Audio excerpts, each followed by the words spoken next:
ঝমঝম বৃষ্টি আর তাতেই পণ্ড হয়ে গেল ম্যাচ, ভেস্তে গেল ভারত ইংল্যান্ডের প্রথম টি-20 ম্যাচটি। এখন প্রশ্ন হচ্ছে, লাকি কে, ইন্ডিয়া নাকি ইংল্যান্ড? নমস্কার, আমি প্রীতিশ, আপনাদের স্বাগত জানাই ক্রিকেট স্ট্র্যাটেজিতে। ম্যাচটি শুরু হওয়ার আগে ভারতের প্লেইং 11 দেখে সবাই অবাক, কারণ সবাই ভেবেছিল বৈভব সূর্যবংশী হয়তো এই ম্যাচে চান্স পাবে। টসে জিতে ভারতের নতুন ক্যাপ্টেন শ্রেয়াস আইয়ার ব্যাটিং করার সিদ্ধান্ত নেয়। ভারতের ব্যাটিং শুরু হতে না হতেই সঞ্জু স্যামসন আবারও এক রানে হয়ে গেল আউট। তাকে অনেকবার চান্স দেওয়া সত্ত্বেও সে কিন্তু রান আর পাচ্ছে না। এই কারণেই হয়তো তার জায়গায় বৈভব সূর্যবংশীকে চান্স দেওয়ার কথা উঠছে।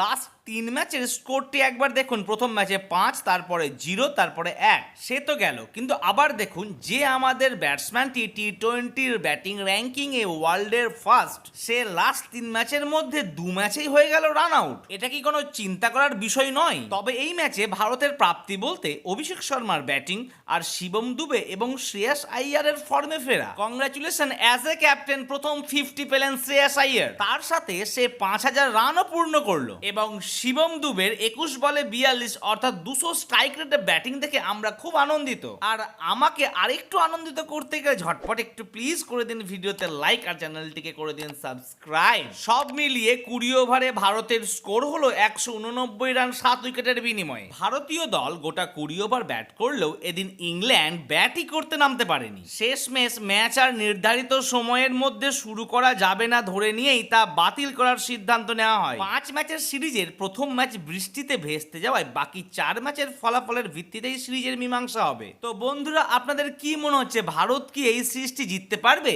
আর তারই মধ্যে দিয়ে আয়ারল্যান্ডের কাছে সিরিজ হারার যন্ত্রণাটা কি একটু হলেও কমবে? এই ব্যাপারে আপনাদের মতামত ঝটপট জানিয়ে দিন আমাকে।